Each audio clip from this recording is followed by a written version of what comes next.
Bismillahirrahmanirrahim. Alhamdulillahirabbil alamin. Hamdan katsiran thayyiban mubarakan fi kama yuhibbu rabbuna wa yarda. Asyhadu an la ilaha illallah wa asyhadu anna Muhammadar Rasulullah. Allahumma sholli ala sayyidina Muhammad wa ala ali sayyidina Muhammad. Assalamualaikum warahmatullahi wabarakatuh. Ikhwan dan akhwat pendengar Radio Rahasia dan pemirsa Rahasia TV yang dirahmati Allah. Alhamdulillah saya Muhammad Fahri ditemani Arifin, Cindy dan juga Haidar hadir kembali di acara Tausiah Pagi, kajian fikih bersama Ustadz Ahmad Zazuli Holil. Alhamdulillah dari studio kita sapa saja ikhwan dan akhwat. Assalamualaikum warahmatullahi wabarakatuh Ustadz. Waalaikumsalam warahmatullahi wabarakatuh. Kabar sehat sudah? Alhamdulillah. Alhamdulillah. Dan hari ini kita akan membahas tema mengenai syarat-syarat calon istri.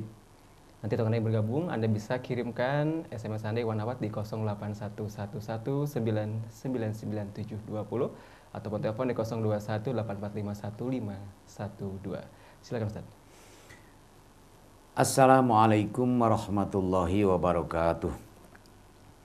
Al-Fatihah hadrati Sayyidina wa Habibina Rasulillah Muhammad ibn Abdullah sallallahu alaihi wasallam wa ala alihi wa ashabihi wa azwajihi wa dhurriyyati wa ahli baitihi wal ikhwanihi minal anbiya wal mursalin wal khulafair rasyidin wassahabati wat tabi'in wa immatil arba'atil mujahidin wa muqallidihim wal awliya wasyuhada wassolihin wassufiyatil muhaqqiqin wal ulama'il amilin masyayikhina fid din wal arwahi abaina wa ummahatina wa amwati hadhil baldah minal muslimin wal muslimat wa ala niyyati annallaha yunawwiru qulubana wa yashrah sudurana wa yusabbit aqdamana wa yasturu uyubana wa ya'fu an khotoyana wa yaqdi hajatina wa yarfa'u darajatina wa yuballighuna maqasidana wa yasim maradona wa yarham mautana wa yaruddu ghaibana wa yaqdi duyunana yufarrij humumana wa yafuqu usrana wa yahdina subulas salam wa yuwaffiquna lima yuhibbu wa yarda wa yarzuquna rizqan halalan thayyiban wasi'an mubarakan fih wa yaj'aluna wa dhurriyyatana minal ladzina ya'lamun wa ya'malun ma'aniyal kitab wa sunnah wa yakhtimu lana wa lakum bil husna wa ila hadratin nabi Muhammadin sallallahu alaihi wasallam. Al-Fatihah. A'udzu billahi minasyaitonir rajim. Bismillahirrahmanirrahim. Alhamdulillahi rabbil alamin arrahmanir rahim maliki yaumiddin. Iyyaka na'budu wa iyyaka nasta'in. Ihdinas siratal mustaqim. Siratal ladzina an'amta 'alaihim ghairil maghdubi 'alaihim waladdallin. Amin. Bismillahirrahmanirrahim. Alhamdulillahirabbil alamin wassalatu wassalamu ala asyrafil mursalin sayyidina wa maulana Muhammadin wa ala alihi wa sahbihi ajmain, amma ba'd. Fa inna asdaqal hadits kitabullah ta'ala wa khairal hadi hadi Muhammadin sallallahu alaihi wasallam wa syarrul umur muhdatsatuha wa kullu muhdatsatin bid'ah wa kullu bid'atin dhalalah wa kullu dhalalatin finnar. Para pendengar Radio Silaturahim dan pemirsa Rasil TV yang dirahmati Allah, alhamdulillah kembali kita panjatkan puji serta syukur ke hadirat Allah Subhanahu wa taala yang senantiasa melimpah curahkan nikmat karunia-Nya kepada kita, terutama nikmat iman dan Islam, nikmat sehat walafiat, nikmat panjang usia di dalam taat, termasuk nikmat dipertemukannya kita di pagi yang cerah ini dalam rangka menjalankan salah satu perintahnya yang diwajibkan atas kita semua, yaitu menuntut ilmu, yang insya Allah pada pagi ini kita akan membahas masalah fikhiyah. Setelah 2 minggu berturut-turut kita membahas tentang akidah. Para pendengar Radio Silaturahim yang dirahmati Allah, pada pertemuan yang lalu dalam kajian fikih, ya, kita sudah bahas bahwa petunjuk dari Nabi Shallallahu Alaihi Wasallam tentang mencari calon istri, ya. Semua itu adalah agar kita jangan sampai gagal dalam berumah tangga. Seorang calon suami dia tahu siapa yang yang akan dijadikan istrinya, begitu juga tentu adalah sebaliknya. Mengenai calon istri ini, dalam memilih calon istri maksudnya, ini bagi calon suami harus mengetahui ada 2 kriteria yang harus ada ya pada wanita itu, dan kita cari ini oleh seorang suami itu. Yang pertama adalah yaitu syarat-syarat halalnya wanita itu dijadikan istri. Yang kedua adalah syarat-syarat untuk terwujudnya kehidupan sakinah dalam berumah tangga. Ya, jadi kita nggak cuma sekedar halal saja dia itu dijadikan istri, ya, tetapi bagaimana supaya rumah tangga nanti yang dibentuk itu benar-benar sesuai dengan tujuan dalam Islam. Apa tujuannya? Allah menyebutkan di sana di dalam ayatnya, litaskunu ilaiha, agar hidup sakinah nantinya, ya, tenang, baik itu si suaminya mau istri. Nah, untuk tenang itu secara global ya oleh Allah kemudian disebutkan 2 hal. Itu Allah menciptakan di dalam diri kedua orang itu adalah mawaddah dan rahmah, ya. Jadi mawaddah dan rahmah itu bukan tujuan pernikahan. Tujuannya adalah sakinah, kehidupan sakinah. Nah, untuk sakinah ini perlu adanya syarat yang harus dimiliki kedua pihak, yaitu adalah mawaddah dan rahmah. Nah, jadi bukan mudah-mudahan nanti rumah tangganya adalah sakinah, mawaddah, warahmah, ya. Tapi mudah-mudahan ya sakinah gitu aja. Mawaddah ini adalah mawaddah dan rahmah itu untuk terciptanya kehidupan yang sakinah gitu.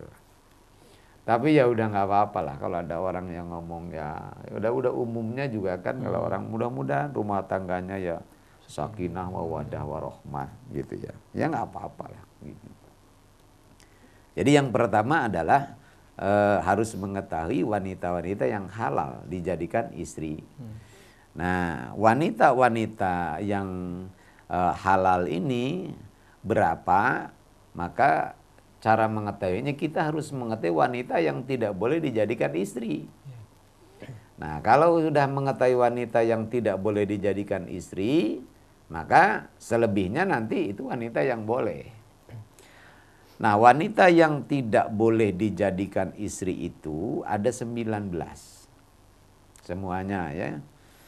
Ada 19. Yang pertama antakuna mankuhatan lil ghair. Yang pertama adalah wanita yang sudah dinikahi oleh orang lain. Wanita yang sudah yang jadi istri, bukan sudah menjadi ya. Emang dia menjadi istri orang lain. Statusnya sebagai istri gitu.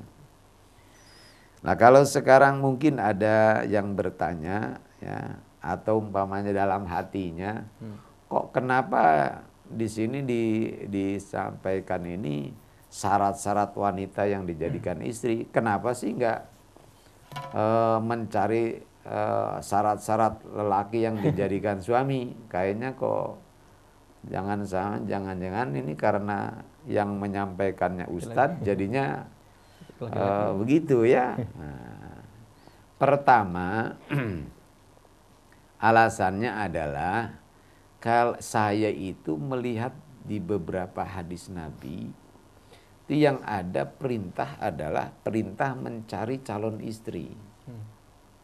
Bukan mencari calon suami ya, calon istri. Kenapa ya? Karena istrilah yang paling dominan menentukan bagaimana anak ke depan. Dan ini pada pertemuan yang lalu sudah saya sampaikan ya. Jadi bukan bapak ya, tapi ibulah yang paling menentukan ke depan anak-anak kita itu akan menjadi apa. Makanya kan banyak sekali ya kita jumpai ayahnya rajin ibadah, ketakwaannya bagus, tapi karena ibunya ya, yang tidak baik, anaknya nggak baik. Sebaliknya tidak sedikit ayahnya nggak karu-karuan, tapi karena ibunya adalah seorang istri yang soleha, seorang ibu yang baik, anaknya jadi. Dan ini jelas Al-Quran masalahnya ya, nisa'ukum harthul lakum. Kata Allah, wanita itu adalah ladang. Kalau wanita itu ladang, berarti kita laki-laki itu adalah benih atau bibitnya. Sebagus apapun benih atau bibit kita, kalau kita tanam di ladang yang tandus, nggak bakalan bagus tanamannya.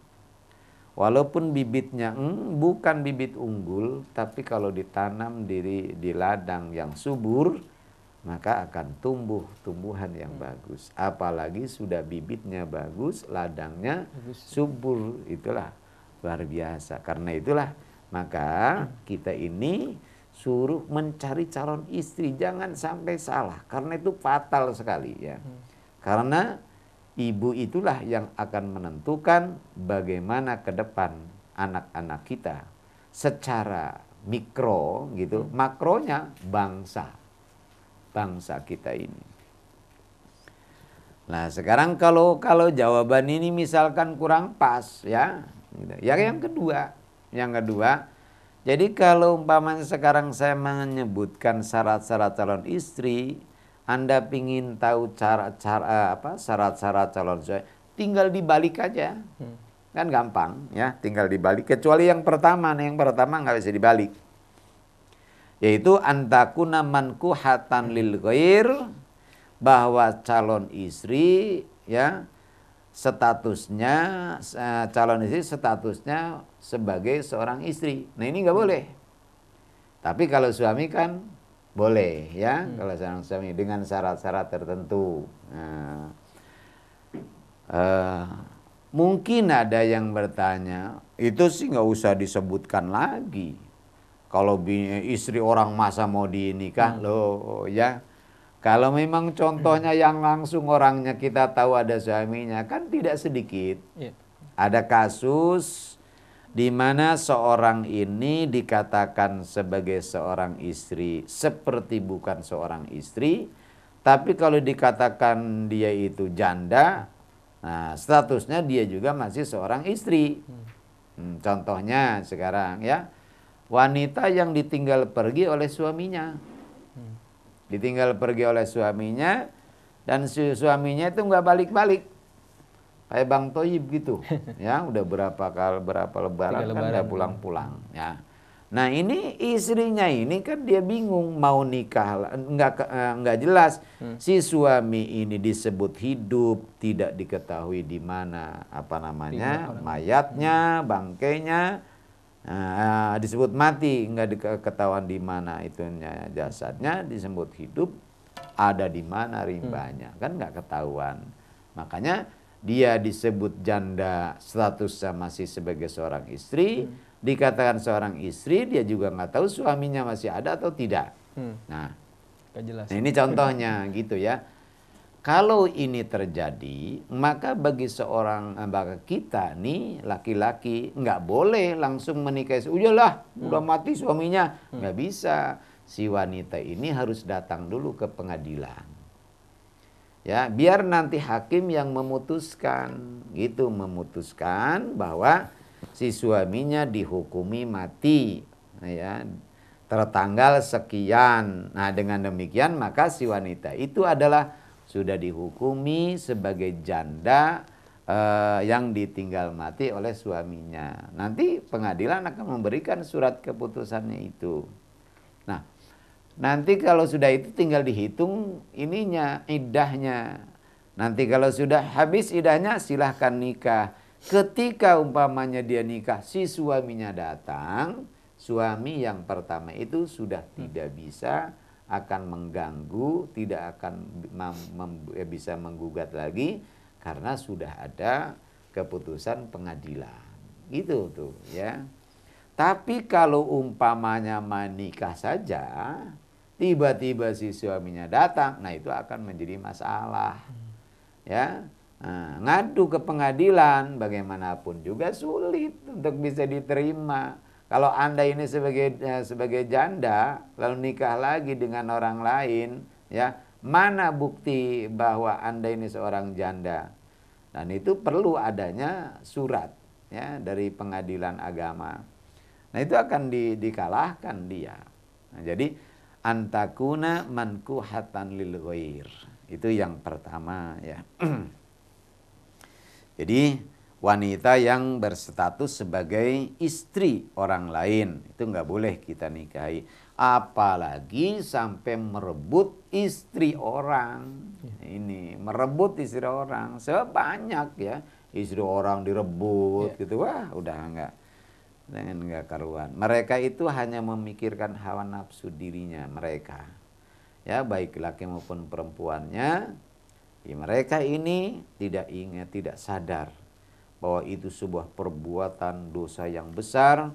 Dan kalau kemudian dikaruniai anak yang terlahir dari proses, ya, proses yang dimurkai oleh Allah Subhanahu wa taala, maka kalau kita kemudian mengharapkan anak ini soleh, ya, lahiriahnya gitu, aduh, ya, susah sekali nantinya. Yang keduanya antakuna mu'taddah anil ghair.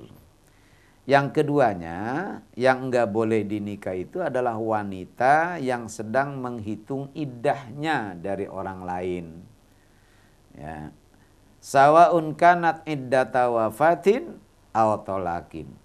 Baik itu adalah iddah ditinggal mati suami maupun iddah diceraikan. Ya, iddah diceraikan. Tentu di sini adalah cerainya ini yaitu cerai raj'i maupun apa namanya ya raj'i, ya. Nah, para pendengar radio silaturahim yang dirahmati Allah Subhanahu wa taala, maka kalau wanita yang diceraikan atau ditinggal mati tapi dalam masih menghitung iddah, maka kita tidak boleh menikahinya, ya, sampai habis iddahnya. Nah, kalau ternyata kemudian diceraikan itu oleh suami atau ditinggal mati, si istrinya ini hamil, maka dia tidak boleh menyembunyikan kehamilannya. Harus terangkan kehamilan, jangan karena dia pingin menikah lalu pura-pura enggak hamil, ya. Nah, enggak boleh. Ayaktum nama khalaqallahu fi arhamihinna, ya. Tidak boleh mereka menyembunyikan apa yang telah Allah ciptakan di dalam rahim mereka, ya. Katakan doa dia sedang hamil dan baru boleh menikah kalau si wanita itu sudah melahirkan, ya. Begitu juga dengan yang diceraikan, ya. Dan perlu juga diketahui bahwasanya kalau wanita dalam keadaan iddah, sedang menghitung iddah, ya, maka seorang lelaki yang sudah mengharapkan untuk menjadi suaminya, dia tidak boleh melamar wanita yang sedang menghitung iddahnya, nggak boleh, ya. Secara terang-terangan, kecuali dengan sindiran, kiasan itu boleh.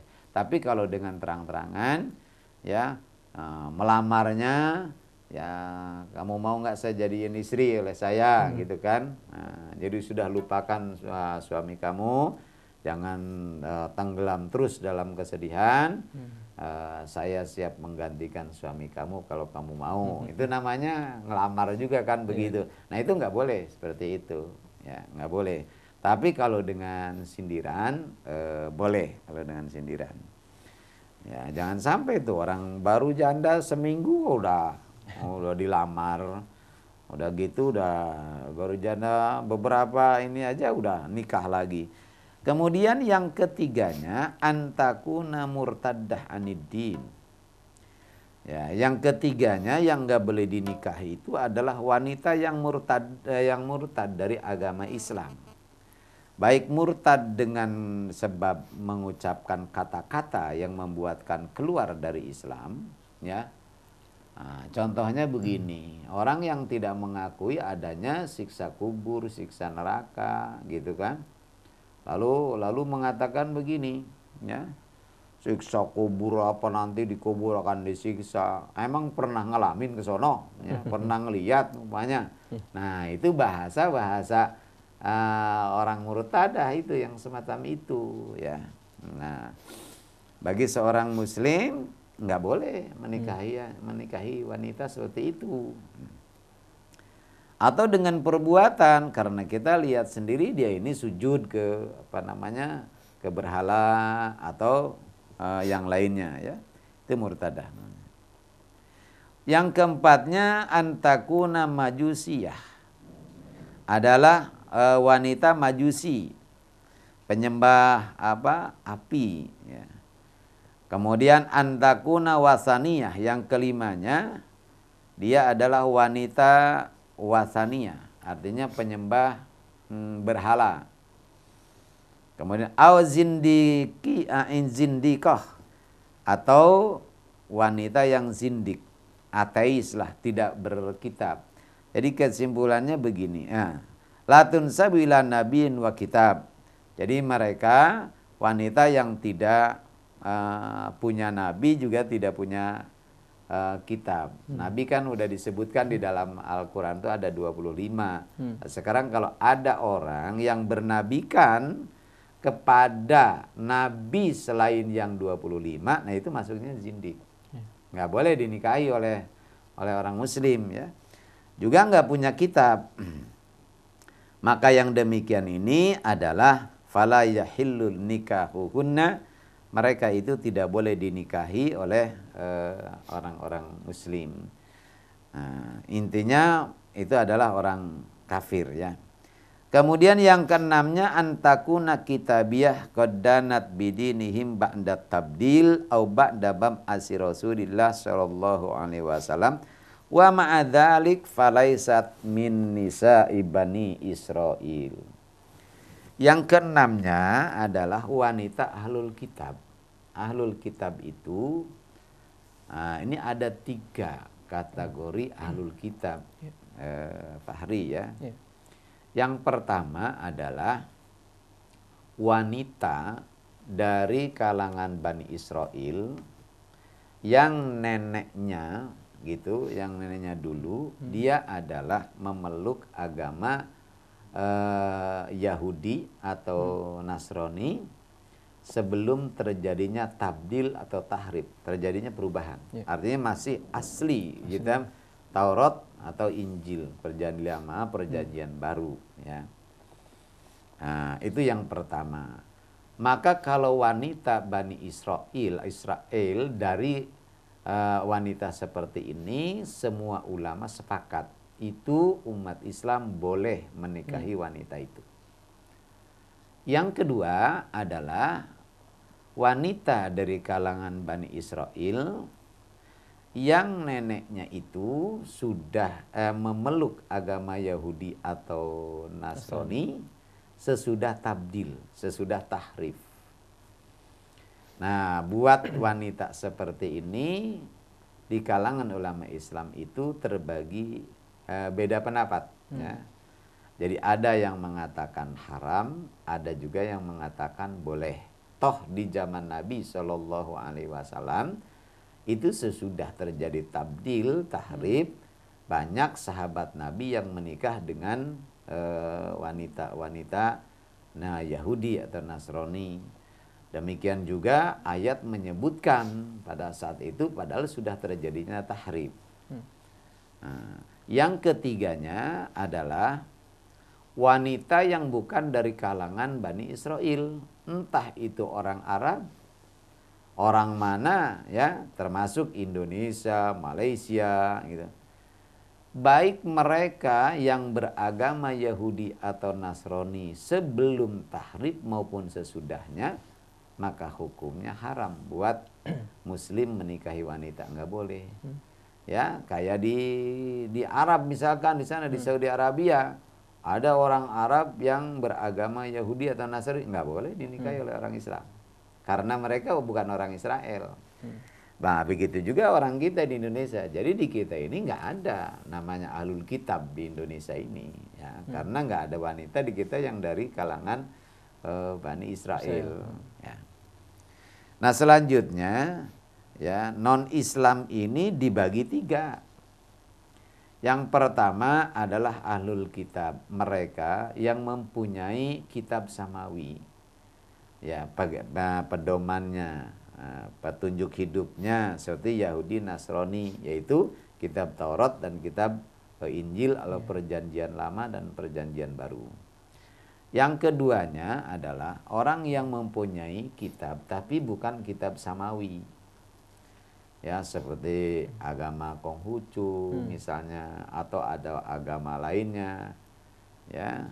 Nah, yang itu yang kedua. Kemudian yang ketiga adalah yang tidak punya nabi dan tidak punya kitab.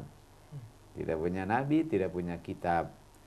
Nah, kalau tadi yang kedua, nah yang kedua maaf tadi nggak punya nabi, nggak punya kitab. Nah yang ketiganya itu ada kitabnya tapi bukan kitab samawi. Kalau yang kedua tidak punya kitab seperti orang ateis, ya, PKI misalnya gitu tuh, ya, nggak punya kitabnya mereka. Nah ini yang dua, yang nomor 2 dengan nomor 3 itu udah jelas itu haram untuk dinikahi. Nah, yang dipermasalahkan atau diperselisihkan di kalangan ulama yang pertama yaitu ahlul kitab, dan tadi sudah saya jelaskan mengenai siapa yang dimaksud dengan ahli kitab. Bahkan Imam Syafi'i radhiyallahu an beliau mengatakan laisa fi zamanina hadza ahlul kitab. Di zaman kita ini katanya udah nggak ada tuh ahlul kitab yang disebutkan oleh Allah dalam Al-Qur'an itu. Itu di zaman Imam Syafi'i, apalagi ya sekarang. Kemudian yang berikutnya adalah yang ketujuh.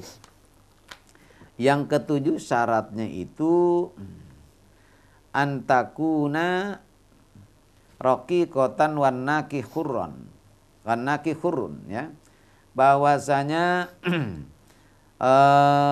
yang ketujuhnya calon istrinya ini budak, sementara yang menikahinya adalah dia hamba. Qadirun ala taulil hurrah. Padahal si lelaki ini sanggup kalau menikahi wanita merdeka, kecuali kalau tidak sanggup, ya. Nah, kalau masalah ini mungkin sekarang ini enggak kita temukan, ya, mengenai wanita yang budak-budak itu. Tapi itu juga kalau dia tidak khawatir dengan pamannya tidak menikahi budak itu, nanti tidak khawatir terjerumus kepada perbuatan terlarang. Yang ke-8-nya ayyakuna kulluha au ba'duha mamlukan linnakih. Yang ke-8-nya masih juga ini masalah perbudakan, ya, bahwa si calon istrinya ini baik seluruhnya atau sebagiannya adalah milik dari calon suaminya. Di dalam bab perbudakan ada namanya budak itu budak muba'ad, ya. Ya, muba'ad itu begini. Misalkan Fahri dengan saya nih punya budak satu, itu milik kita berdua tuh. Nah, itu namanya separohnya dia milik saya, separohnya milik Fahri gitu. Nah, itu seorang suami nggak boleh, laki-laki nggak boleh menikahi wanita yang separohnya miliknya, separohnya milik orang lain. Itu dalam perbudakan, ya. Kemudian yang berikutnya, yakni yang ke-9, antakuna qaribatan lizauj. Nah, bahwa si wanita itu dia adalah merupakan kerabat dari suaminya. Maksudnya mahramnya. Nah, mahram di sini adalah jadi baik itu merupakan usul maupun fusul. yakni orang tuanya atau anak-anaknya. Nah, yang dimaksud dengan usul di sini adalah yaitu ibunya. Ibu ke atasnya ibu, kemudian nenek, teruslah ibu terus ke atas nenek, ibunya nenek ya, dan seterus ke atasnya. Itu namanya usul.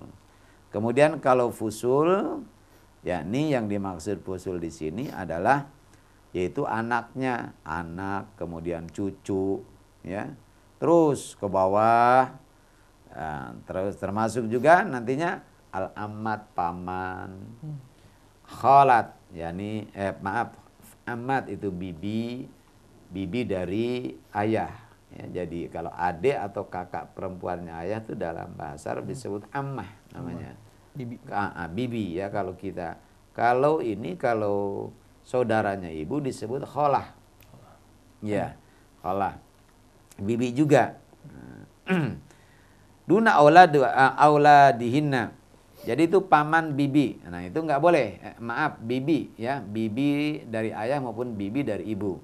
Duna auladihinna, tapi kalau anak-anak mereka enggak apa-apa. Ya ini sepupu. Nah, itu boleh. Nah, saya tempo hari sudah pernah menyampaikan ya, bahwa pernah ada yang bertanya kepada saya, Pak Ustadz katanya, saya ini bingung ya, ada kiai atau ustadz mengatakan, yang satu mengatakan bahwa menikahi saudara misan itu, menikah dengan saudara misan itu boleh, ada juga yang mengatakan tidak boleh. Ini yang benar mana katanya? Kan nggak mungkin dua-duanya benar. Kata saya, ustadznya orang mana? Loh, emangnya apa bedanya Pak Ustadz? Enggak, begini, ini menyangkut masalah kata saudara misan. Ya, kata saudara misan itu mungkin bagi kita umumnya nih yang bukan orang, bagi Anda yang bukan Betawi, kata saya, saudara misan dengan misanan dengan sepupu itu sama. Ya, nah, umumnya orang tuh mengartikan seperti itu. Nah, sementara di dalam bahasa Betawi, ya, saudara misan dengan misanan itu beda, nggak sama. Ya. Jadi kalau kita nanya nih kepada kiai yang asli orang Betawi, dan memang dianya betul-betul ngerti bahasa Betawi, ya, kalau kita tanya kepada kiai Betawi, boleh nggak nikah dengan saudara misan? Ya pasti kiai itu akan jawab nggak boleh. Tapi kalau nanya, boleh nggak Pak Kiai nikah dengan misanan? Oh boleh. Nah itu artinya saudara misan dengan misanan itu beda. Ya. Sementara Anda, saya bilang enggak, perhatikan nih perbedaan ini, nggak paham. Jadi sebenarnya menurut saya boleh jadi ini kiainya sebenarnya nggak salah, cuma Anda yang salah paham. Itu ya. Akhirnya emang ada bedanya atau Ustaz? Nah, ini menunjukkan karena Anda nggak ngerti bahasa Betawi, kata saya gitu kan. Jadi begini, sepupu itu adalah misanan, bahasa Betawi ya, misanan. Fahri adik saya, ya misalnya nih kita ada abang. Fahri punya anak laki-laki, saya punya anak perempuan. Nah, ini namanya, ini misanan Fahri, ya. Anaknya Fahri dengan anak saya itu namanya misanan. Itu boleh nikah, Ya, jadi anak abang dengan anak adik itu boleh. Itu namanya misanan. Lah kalau saudara misan bagaimana? Kalau saudara misan begini ini. Nih saya punya istri ya misalnya, atau Fahri lah nikah dengan seorang wanita. Kemudian punya anak satu ya. Nah, kemudian istrinya meninggal. Lalu turun ranjang itu berarti nikah dengan adiknya. Kalau nikah dengan kakaknya istri namanya naik ranjang. Nah itu boleh ya, yang nggak boleh itu gabung ranjang. Nikah dengan adiknya punya anak lagi satu. Nah ini si anak dua itu namanya saudara misan. Itu nggak boleh. Nggak boleh. Kalau dalam bahasa Arab itu namanya akhli ab. Gitu, saudara seayah. Ya. itu saudara saya, itu namanya saudara misan. Disebut saudara karena ayahnya satu. Sama kan ayahnya. Disebut misan karena ibunya adempo. Gitu. Nah ini nggak boleh nikah. Jadi jangan salah paham. Bukan kiainya yang nggak beres ya. Ini yang nanyanya nggak paham. Makanya tadi saya tanya, saya bilang, ini ustadznya Betawi bukan? Gitu kan. Karena kalau orang bukan Betawi nggak ngerti. Gitu. Orang anak Betawi aja banyak yang nggak ngerti kok. Ya, yang begini. Oh, waktu kumpul dulu saya ngaji sama Mu'alim Syafi'i ya di Cawang di situ. Nah itu banyak yang nggak ngerti. Dijelaskan oleh Mu'alim Syafi'i bedanya misanan dengan saudara misan. Gitu. Ya saya juga kalau nggak dari orang tua ya nggak tahu gitu. Itu amat khalat. Ya. Kemudian yang ke-10-nya antakuna mahramatan birroda. Yang ke-10-nya adalah mahram karena susuan. Saudara susu.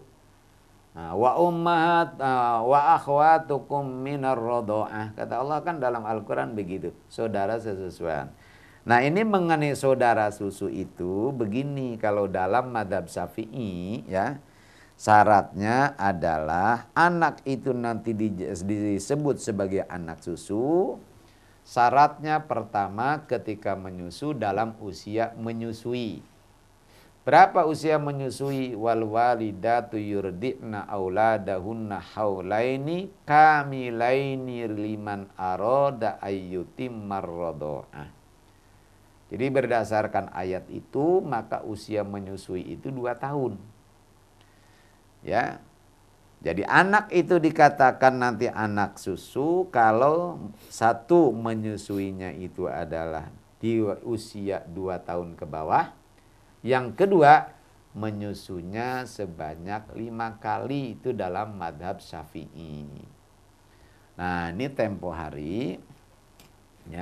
hari pernah ada di televisi kalau nggak salah ya, seorang narasumber yang mengatakan begini, bahwa hati-hati katanya kepada pasangan suami istri ya, yang kadang-kadang mereka ini nggak tahu kalau sebenarnya sudah terjadi perceraian tanpa disadari.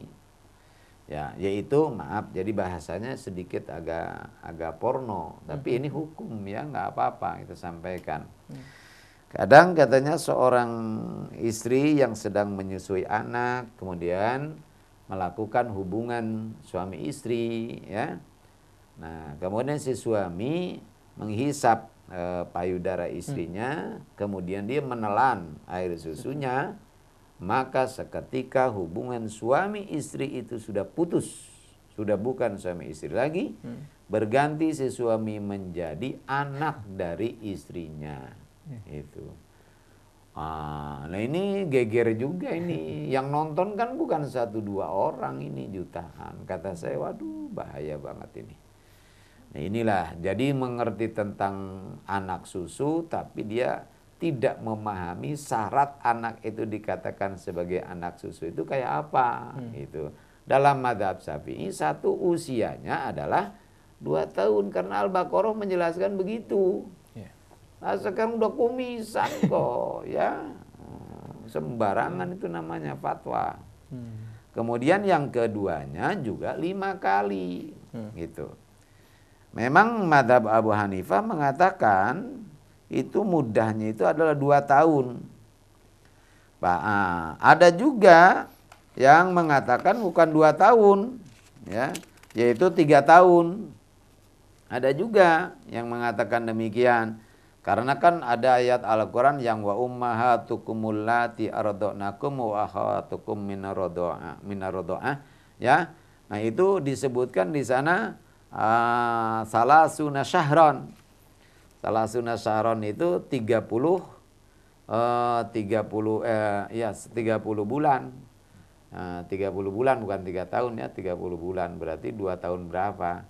Sementara kalau mazhab Syafi'i itu mengartikan 30 bulan itu adalah 2 tahunnya menyusui, yang 6 bulannya itu adalah masa sedikitnya hamil itu. Tapi yang namanya perbedaan pendapat ya wajar. Itu yang ke-10 ya. Jadi bukan wanita yang mahram karena susuan. Termasuk yaitu ibu yang menyusui dan saudaranya. Dan perlu juga diketahui bahwa misalnya begini ya Fahri, saya punya anak 5 misalnya, Fahri punya anak 5 ya. Lalu anak Fahri itu yang 1 menyusu ke istri saya dengan syarat tadi 5 kali dan menyusu di bawah usia 2 tahun. Maka anak Fahri yang menyusu kepada saya itu punya saudaranya 9. Ya, 4 adalah saudara saya seibu, yang 5-nya yaitu anak saya saudara sesusuan. Nah, anak-anak saya itu punya saudaranya yang 5 ini punya saudaranya 6 gitu. Saudara seayah seibu 5, saudara sesusuan 1. Anak Fahri yang menyusu anak saya. Nah, anak Fahri gitu, ya punya saudara yang bukan yang menyusu kepada saya, ya saudaranya cuma 5. Yang gitu tuh, yang bukan menyusu. Ya, apakah bersaudara kemudian dengan anak saya? Tidak. Yang bersaudara dengan anak saya itu cuma yang menyusu saja. Gitu ya. Nah, lalu tadi pagi ada yang menanya, itu anak susu itu statusnya apakah sama dengan anak kandung? Ya, dalam segala hal. Sama. Hanya satu bedanya dalam masalah warisan. Kalau dalam warisan, anak susu bukan termasuk ahli waris. Dalam segala hal sama. Ya. Lalu apakah kemudian si ibu yang menyusui itu wajib memberi seperti membelikan pakaian? Enggak wajib ya, enggak wajib. Ngasih susu aja udah merupakan amalnya kok ya. Ini merupakan amalnya. Kemudian yang berikutnya sekarang yang ke-11 ya. Yang ke-11-nya adalah karena musyawarah, yakni hubungan menantu dengan mertua. Nah, wa huwa ayyakunan nahih qad nakaha ibnataha aw jaddataha. Yakni bahwasanya si lelaki ini telah menikahi putrinya atau menikahi neneknya. Jadi kalau seorang laki-laki menikahi wanita, nah begitu menikah dengan si wanita ini, ibunya wanita itu yaitu mertua, itu jadi mertua dan ini mahram lil abad. Selama-lamanya nggak boleh nikah tuh si menantu itu. Karena itu antara menantu dengan mertua itu nggak ada bekas. Ya. Jadi sekalipun kita bercerai nikah, udah nikah langsung bercerai lagi, banyak. Tetap itu ibunya si istri. Ini adalah orang tua kita, mertua kita, ya yang harus kita hormati. Dan kita nggak boleh nikah dengan dia. Nah, menyangkut masalah istri ini, mertua ini saya jadi ingat dengan pertanyaan seseorang kepada saya. Apakah kewajiban berbakti kepada mertua itu sama dengan berbakti kepada orang tua kandung? Yang saya tahu itu ya, orang tua ini kan ada 3. 1 orang tua yang melahirkan kita, 2 orang tua yang melahirkan istri kita, yang 4 maaf ya, yang ketiga orang tua yang menyusui kita, yang keempat adalah istrinya orang tua kita, ayah kita, atau dibalik ya. Semuanya itu kita wajib berbuat baik kepada mereka, berbakti kepada mereka. Nah sekarang, lalu saya pernah ditanya, ini kaitannya dengan masalah orang tua dan mertua, hubungan bakti ya. Kenapa katanya Ustadz? Ustadz ini istrinya 1. Saya jawab begini, ya karena nggak ada yang demen aja sama saya. Kalau ada yang demen sih mungkin juga lain. Ah, katanya udah Pak Ustadz tolong beri jawaban yang sebenarnya. Eh, Akhirnya saya katakan begini. Ini nih saat inilah yang nggak tahu ke depannya nanti bagaimana.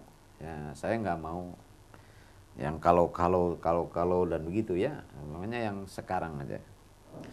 Dalam satu pelajaran Islam yang disebut akhlak yang buruk itu, Fahri, adalah hasud. Hasud.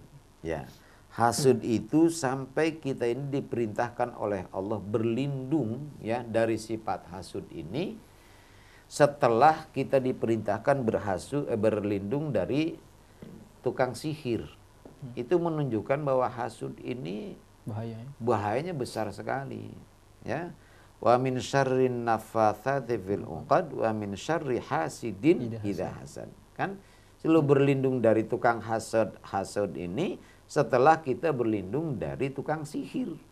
Itu menunjukkan sifat hasud ini ya Allah jahat sekali.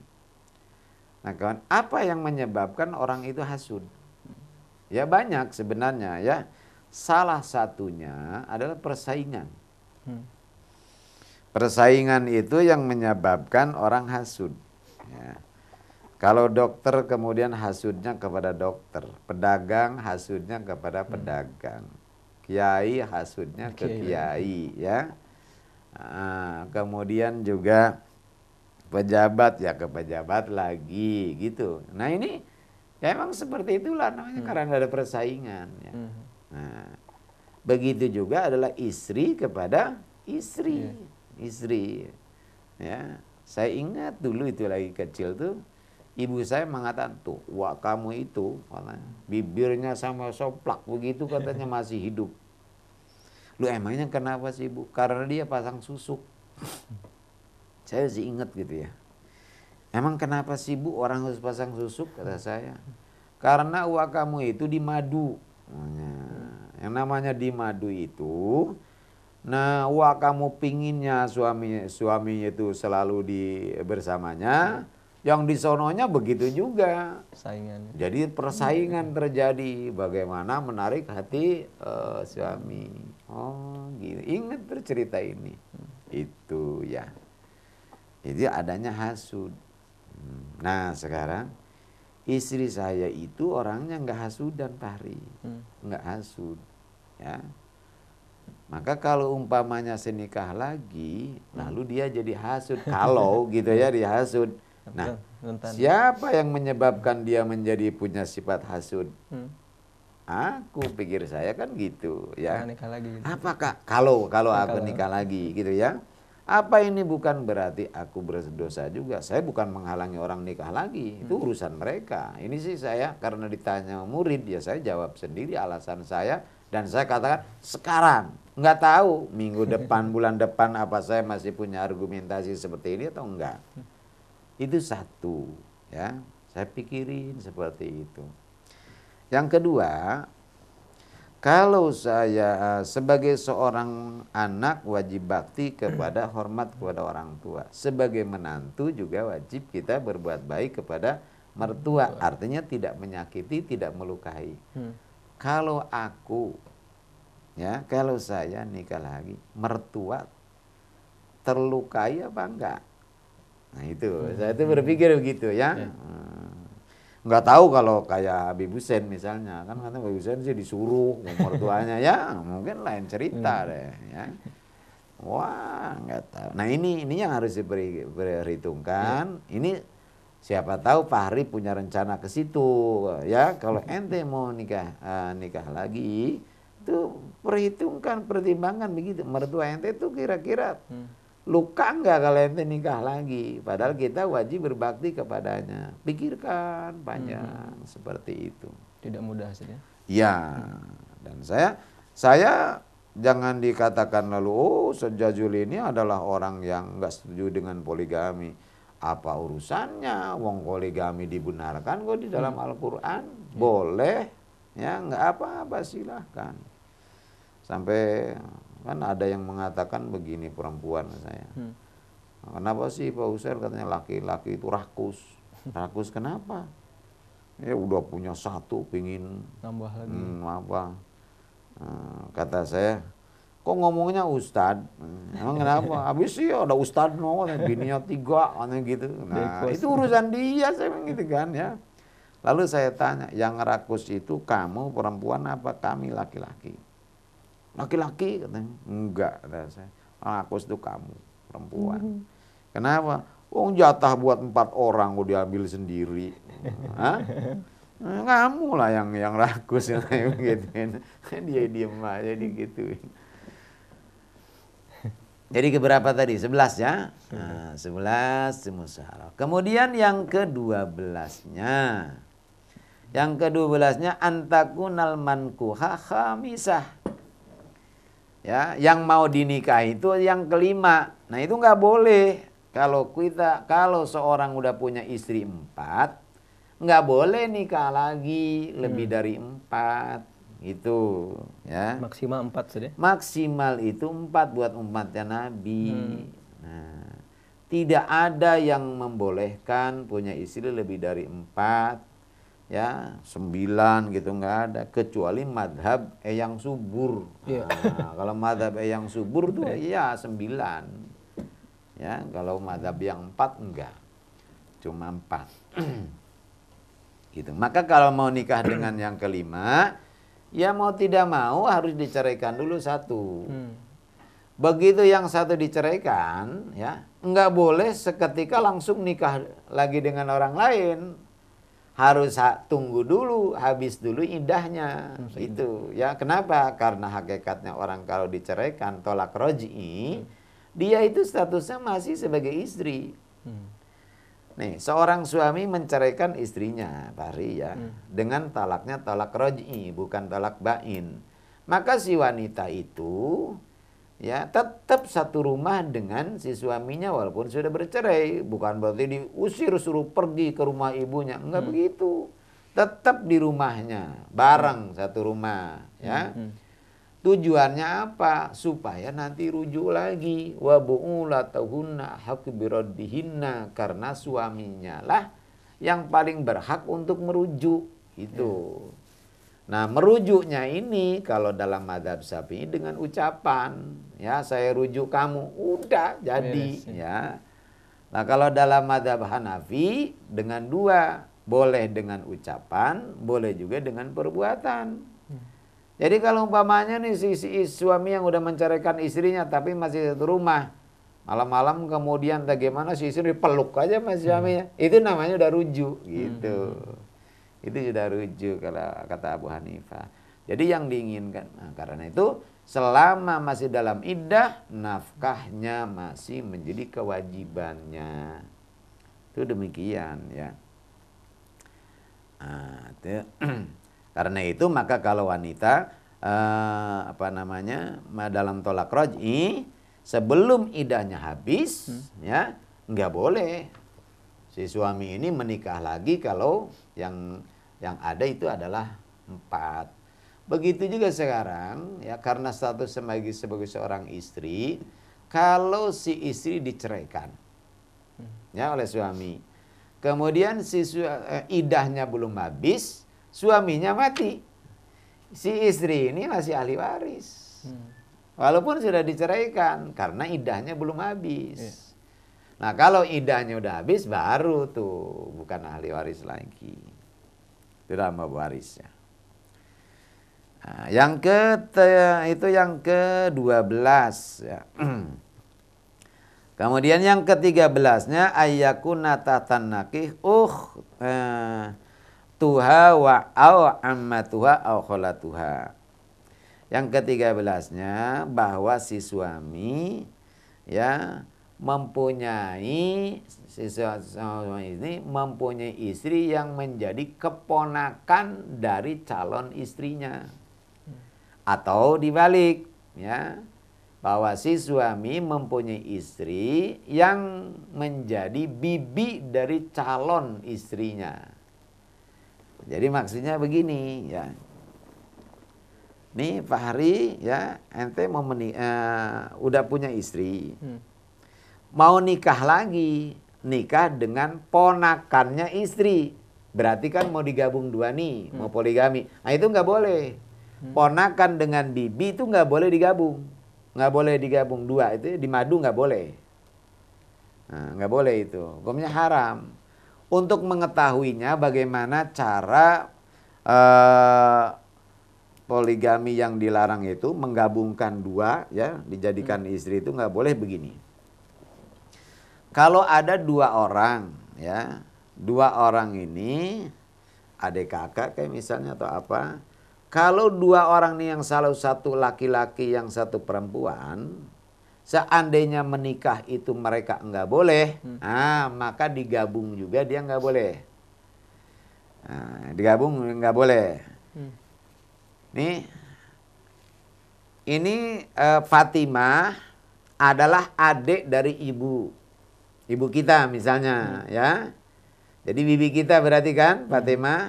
Nah kita ini dengan bibi, kalau kita laki-laki bibi kemudian jelas perempuan, nikah boleh nggak? Nggak boleh. Nah berarti digabung nih dua orang ini, kalau perempuan dua-duanya nggak boleh. Begitu juga sekarang adik kakak ya. Adik kakak ini kalau nikah boleh nggak? Nggak boleh. Kalau nggak boleh, maka digabung juga nih nggak boleh. Gitu. Makanya kata Al-Quran, wa antajba'u bainal ukhtaini illa ma qad salaf. Nggak boleh menggabungkan dua saudara kecuali masa lalu itu dulu ya. Itu seperti itu. Ini ada ponakan digabung dengan apa namanya bibinya ya. Ya namanya orang nggak ngerti hukum ya asal aja. Padahal itu udah perbuatan zina yang begitu ya. Nah, kemudian yang ke-14-nya ayyakuna hadan nakih qad talaqaha ya min qablu salasan. Yang ke-14-nya bahwa wanita yang mau dinikahi adalah wanita yang sudah diceraikan dengan talak 3, talak bain. Ya. Nah itu nggak boleh menikah merujuk. Nah, cuma tolak bain itu memang dari zaman Nabi sampai dengan zaman pertengahan Khalifah Umar itu adalah menceraikan istri sebanyak 3 kali. Itu semua ulama sepakat, ini namanya tolak bain. Wanita ceraikan, dirujuk, ceraikan, dirujuk, ceraikan lagi ketiga. Nah itu udah nggak boleh dirujuk lagi. Itu namanya tolak bain, yang begitu. Tapi kalau sekarang semua ulama itu sepakat tuh. Wanita seperti itu nggak boleh dinikahi lagi sampai dia menikah dulu dengan lelaki lain dan dicicipi madunya oleh suami yang kedua. Baru nanti boleh dirujuk. Yang kedua adalah menceraikannya dengan ucapan, misalnya aku talak kamu talak 3. Nah ini ulama beda pendapat. Ada yang mengatakan itu jadi talak 3, ada juga yang mengatakan itu cuma talak 1 kalau dengan ucapan. Karena dari zaman Nabi sampai Abu Bakar memang talak 3 itu adalah dengan perbuatan bukan dengan ucapan. Mulai ada itu adalah di zaman Khalifah Umar bin Khattab radhiyallahu an. Makanya kan banyak orang yang apalagi kalau di kalangan Syiah mah nggak mengakui adanya talak 3 dengan ucapan, karena yang menentukan itu Umar dan mereka benci banget sama Umar. Ya.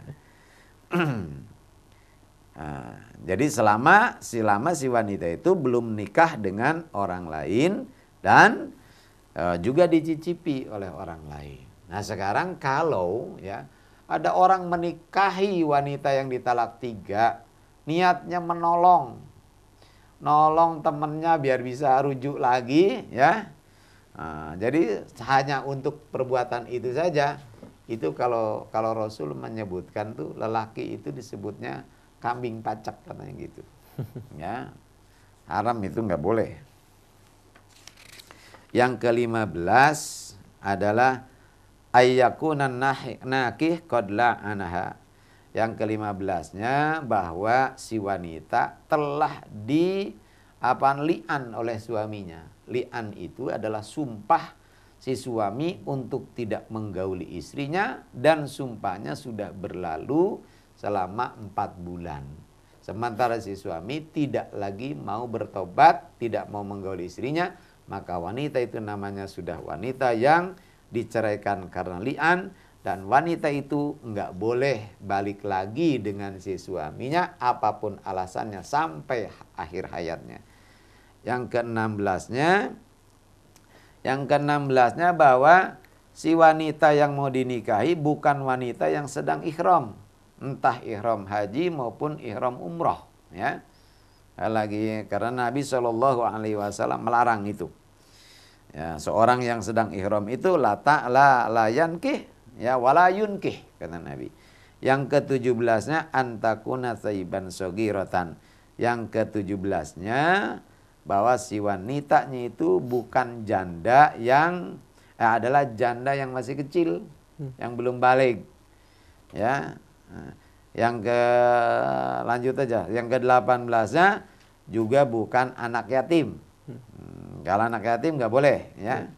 Yang terakhir yang ke-19 antakuna min azwaji Rasulillah, yang nggak boleh dinikahi adalah janda-jandanya Rasulullah Sallallahu Alaihi Wasallam, karena mereka itu adalah ummahatul mukminin. Ya, itulah 19 wanita yang tidak boleh, tidak halal dinikahi. Nah, maka selebihnya selain dari yang 19, nah itu yang boleh. Nah, nanti yang keduanya nanti kita akan bahas pada pertemuan yang datang. Ya, mudah-mudahan Allah panjangkan umur kita dalam taat padanya. Wallahu a'lam. Bagaimana telah kita bersama simak tausiah pagi kajian fikih Syafi'i bersama Ustadz Ahmad Zatuliq Holil dengan tema syarat-syarat calon istri.